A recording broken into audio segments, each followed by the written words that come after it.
Premier League, Week 7. The early kick-off then on Saturday was at Bramall Lane, and Sheffield United at home to the league leaders Liverpool. Sheffield had lost their last 3 at home. Liverpool 6 straight wins in the league. Early attacks by Sheffield United, but easily handled by Adrian. On 16 minutes, the Blades toe-to-toe with the league leaders, it has to be said. And on 20 minutes they had a good opportunity set up by Fleck, but Robertson scuffed the shot wide. 25 minutes, first chance really for the visitors. A mistake by Stephen was capitalised by Salah, but he shot again just shy of the left post. To 27 minutes then, Blades coming back quickly, an attacking raid, certainly causing some concern for Van Dijk and Matip.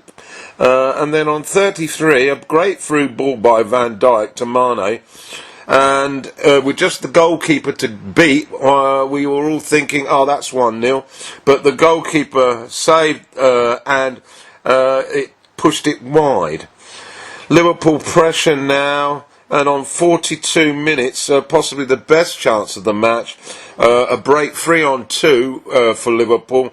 Mane got the final pass, and his shot hit a post, and Firmino following up had his effort deflected wide. A scare for the Blades, definitely, although Liverpool should have scored. Okay, so that's the first half. Into the second half, and it had to be said that the goalless first half reflected Sheffield United's strength here. They weren't going to be rolled over. And as the second half began, Fleck, who was causing some problems around that left, showed some good pressure to force the corner. It was dealt with, but nevertheless more of the same.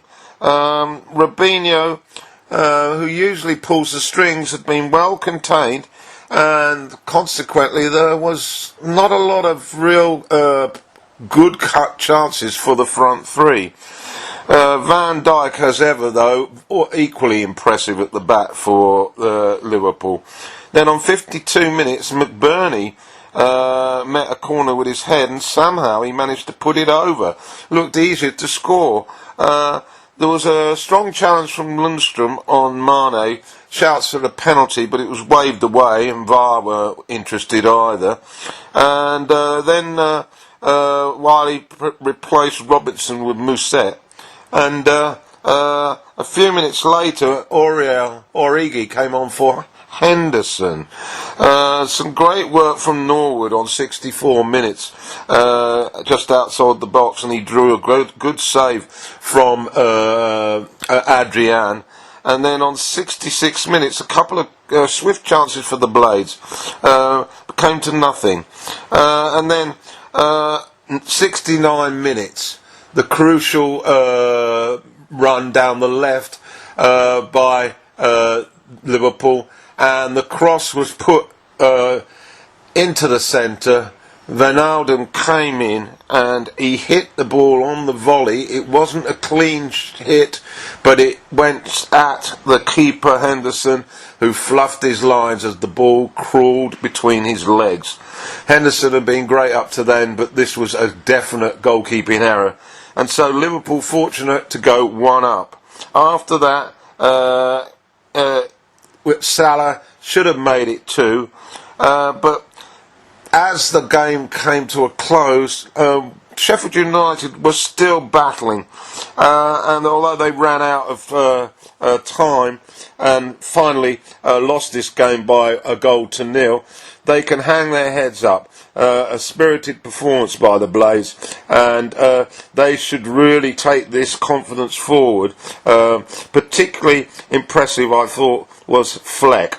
So final score then at Bramall Lane: Sheffield United 0, Liverpool 1. To Goodison Park then, Everton at home to the champions Manchester City. Team news: Walcott was in from the start, a rare chance for him. For City, Jesus was up front, Aguero on the bench, and no Silvers. Bernardo and David are also rested for this one. So to the action.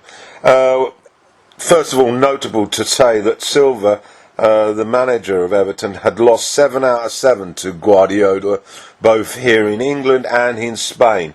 So a lot to do then. It was his 50th game in charge, however. So now to the action. From the first minute, Mahrez was starting to weave some magic.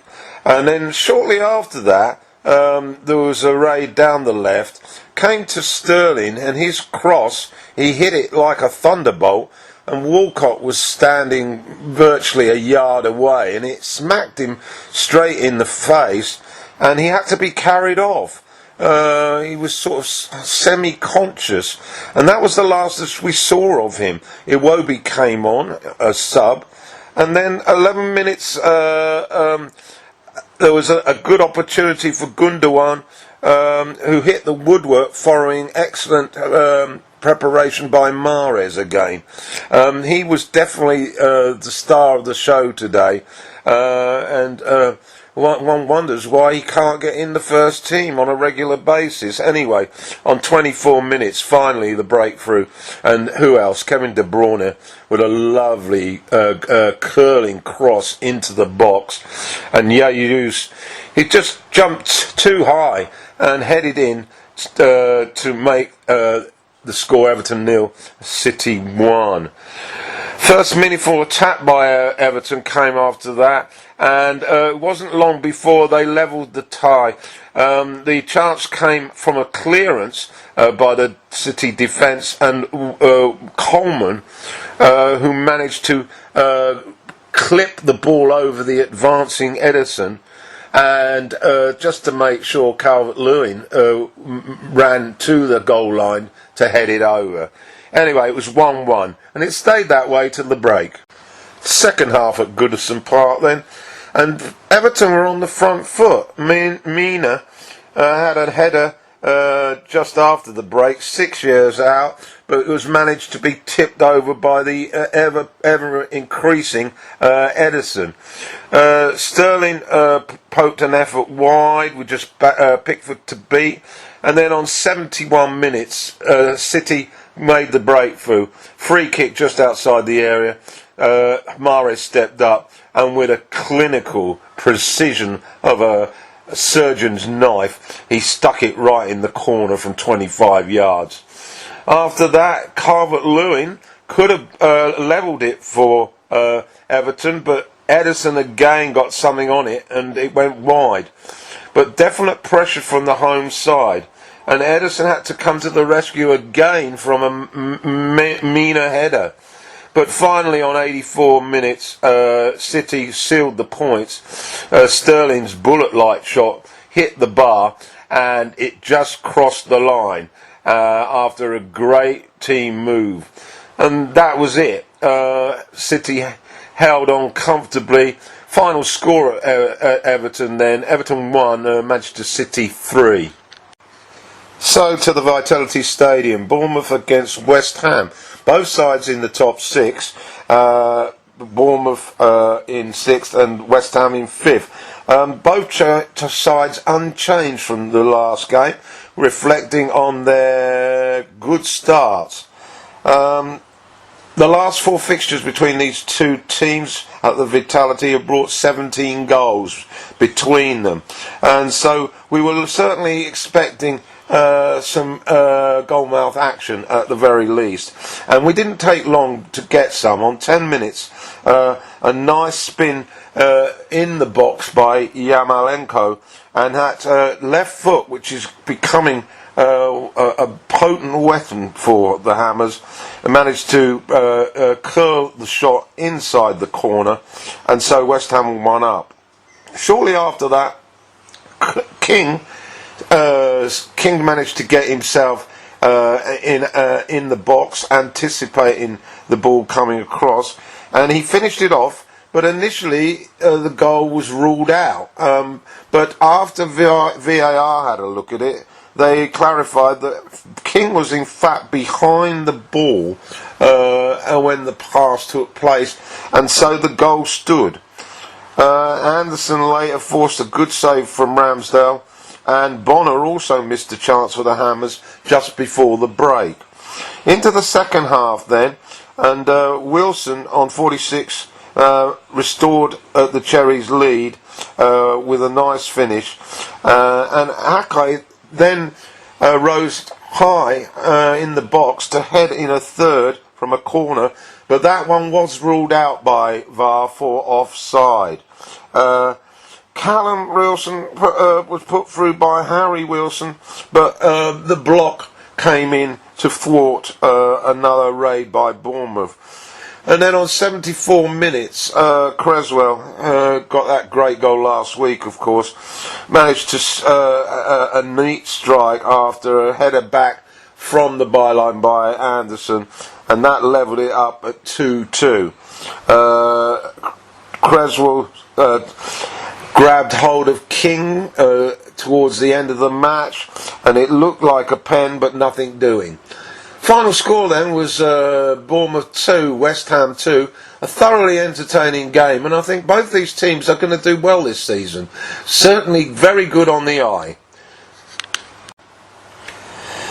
Crystal Palace then at home to Norwich. Palace unbeaten in 3 matches at home. Norwich 3 defeats in a row on the road.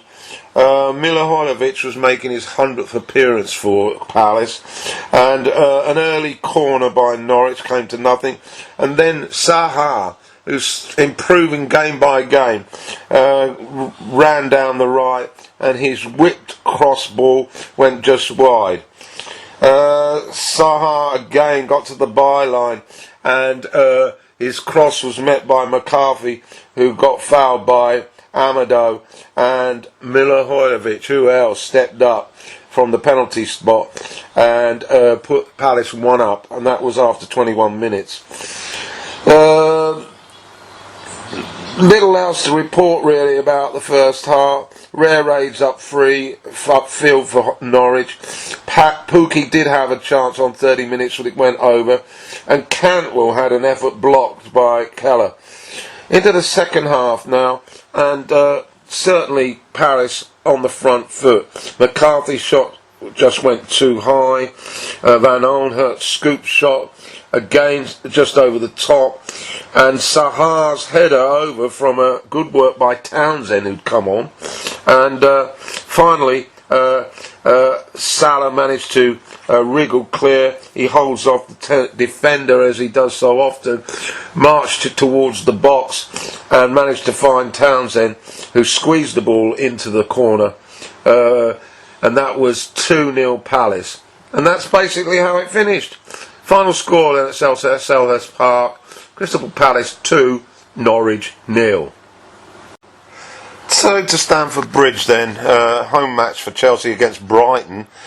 Chelsea, well, they're improving week by week. Brighton, after that good start, have really got into their usual mode of defence and not creating any chances. They hadn't beaten Chelsea at the Bridge since 1933, so there wasn't a lot of optimism for Potter's men this time around.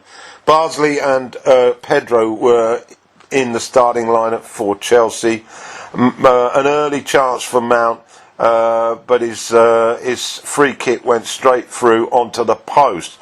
A couple of shots from Pedro were blocked, and an effort from Alonso went just wide. So in the first half, clearly Chelsea having more possession, having the odd half chance, but nothing real clear cut. So it was goalless at the break. Into the second half, and then a dreadful error by Webster in the box, and Mount pounced on it, and Webster caught him, brought him down. Penalty awarded, and Jorginho stepped up on 50 minutes to put Chelsea 1 up, deservedly so. Then on 60 minutes, and first real effort for Brighton with Gross heading over. Chelsea doubled their lead when Williams' shot deflected in for 2-0. That's the Brazilian, Willian. Sorry about the pronunciation.